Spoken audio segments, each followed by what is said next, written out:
onboarding and offboarding is a very costly thing, and it really impacts morale. But if we can integrate in a way that they start to really feel like they've got a friend, they're also going to probably become like a buddy system, where they're going to check in on them before they go to lunch. They're going to make sure that they're doing okay emotionally. They're going to not just be there to teach them things, but they're going to be there for them in other ways too. So I think having an assigned mentor and having an assigned buddy, kind of like realize that like that's someone that they can really confide in.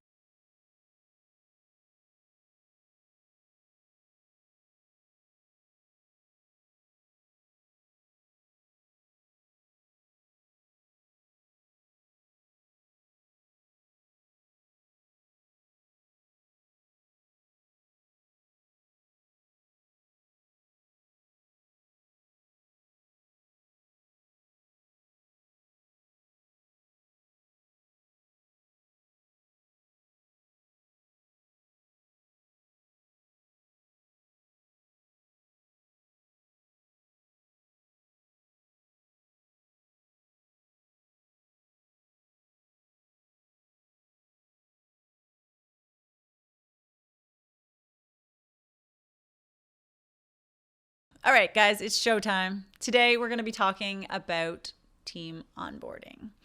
And that is something that if you've been in dentistry long enough and you may even be an associate and this could help you, or, of course, if you're a practice owner and you don't have, someone in the office who's going to really take charge of this, these are some things that I thought would be kind of helpful if you were onboarding someone that you might want to sort of check off your list and make sure that you're doing so that you have a smoother transition. Because, anytime we bring a new team member on, there's always, it's like, oh, I thought they knew that, or I wish we had just told them that when they started, or, and sometimes relationships, team members don't last long because we didn't do this in the right way. We didn't take the time. We didn't think about the things that they needed to be supported and to be ready to really take on that role. And so you can pretty quickly either burn yourself out, putting out fires that they've caused, or they can burn out and think, geez, I don't really want to work here. This place is too hard or it feels overwhelming. So the last thing we want is to go through the time and energy that it takes to bring on a new team member, welcome them, get them all trained, and then something fails. So I hope these suggestions, this is not going to be a long episode, but just to kind of some things to think about if you are onboarding new team member, and kind of just do a checklist to see, am I doing these things already? And if you are, I think that's fantastic. And then if you are, how well are you doing them? And can your next team member that you onboard, can you give a little bit more, or what can you learn? So it's always great to, when you are onboarding someone, to even make notes and say, okay, like I did this is how well it works. So the next time you kind of have like a little bit of feedback, because you're no doubt going to forget what you did and didn't do to onboard the team member. So Quincy and I were just here brainstorming. We're like, okay, what have we done for our new team members that we've onboarded? And it really starts with finding the right fit. I'm talking about like assuming you've found the right team member. Of course, they have to fit the culture. They're going to be, you're going to see pretty quickly whether or not they're fitting in. Are they easygoing? Do they fit the kind of environment that you've cultured or you've created, and how well are they gelling with the team? So a little bit of, just observing them, taking the time. Like, don't just bring on a new team member and then go about your business and think that it's just going to be fine. You want to be kind of watching, and you want to see how the team is responding and basically welcoming that new team member, and how is that team member receiving that, and what are they doing to make sure they're also, feeling good. So I'm always, again, I make sure I have my lunches with the team, or I'll make sure that I'm watching them when we're in a team meeting, or, what are they doing? The little things, the subtle things. And if there is something that you're seeing, they just seem uncomfortable every time we have a morning meeting, or they seem uncomfortable when, this certain procedure comes into the clinic and they have to be the assistant. Let's say, use an assistant as an example. And then you want to dig deeper. So you might want to talk to them and really find out, is there something that this makes you uncomfortable? Do you feel like you need more training in this area? So just, again, I guess the main point here is the first thing to do is just observe and respond, not react like too quickly, but just start to become an observer and see how everything's happening. And that will help guide you some of the other things. Now, some of the other things I'm going to go over are very basic things, though, that should be done no matter what. So the first thing is kind of boring. Do you have a policy manual, and do you have an employee contract? So those are kind of the two most boring things. I just picked those at the beginning. But each new team member should have signed an employee contract. They should understand, the basics. There's going to be a lot more detail of how the clinic runs and what their understanding is in a policy manual. That's why I put these two together. But the basics in their employee contract is, how many vacation days is it? What are they getting paid? Should they show up in the morning? What is expected of them? Are they expected to help with emergencies? Are they, expected to wear certain type of clothes? What are the real major basics? And then that contract, you can always go back to that, but it's really good. It sort of shows professionalism on your part, and it really shows that you're taking their position seriously, and that ultimately it will protect you, or hopefully be the first thing that is asked if you ever did have an issue with a team member. Your lawyer or any lawyer is going to say, okay, well, where's your employee contract? So really clear terms of agreement and understanding is essential. That sort of goes hand in hand with the policy manual. The policy manual is like, how do we behave in situations A, B, C, D, all the way to X, Y, Z, okay? So the more situations you want to be consistent, if you will, in your clinic, it should be documented. And so as things come up, if you're a new clinic owner, or you're developing a policy manual even, or you're going to even update it from time to time, it's like, you know what? We don't do that anymore. From now on, for example, with COVID, we had to create new policies within our policy manual. So that those new policies got posted, up visually in parts of the clinic where the team would see it and remind them. But also we had meetings about it and things like that. But the whole thing is there certain ways that we are to behave, and sort of behaviors, etiquette, what happens when this happens, who do you call when you're sick? Like, all these things should be in the policy manual.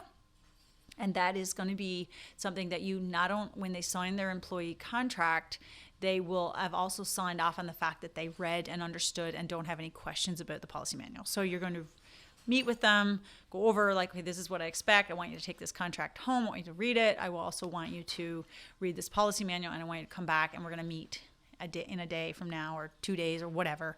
And we're going to go over this together, because I really want you to understand. Again, it shows that you're really serious, and you really respect them, and you want them to respect you. And so that two-way conversation is very clear, because now it's in writing. One really cool thing as a little extra in your policy manual would be what's considered like a declaration of norms.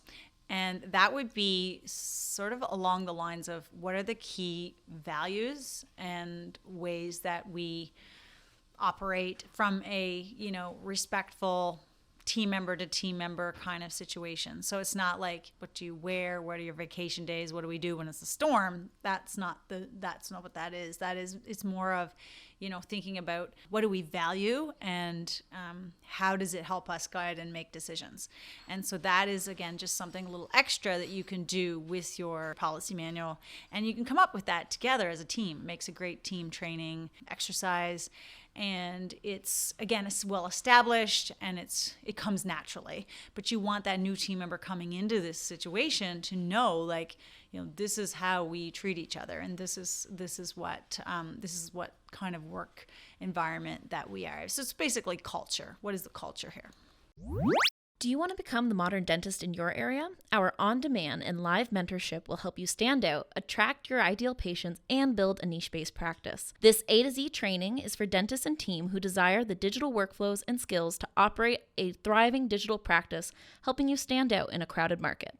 This course is the culmination of Dr. Bound's 20-plus years of experience in building a patient experience that patients will pay more for. Learn from our on-demand courses or receive a more customized experience with our mentorship program as we guide you through the curriculum.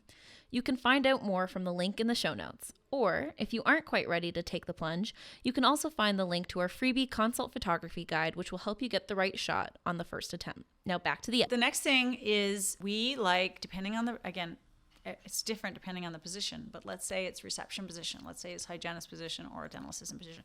There's someone who's also in their same area that becomes a mentor for that person. So they're ultimately responsible. They report to that person. So they don't report to like a dental assistant wouldn't just constantly be asking me questions. They would be reporting to a more senior dental assistant. A hygienist would report to a more senior hygienist, and so on and so forth.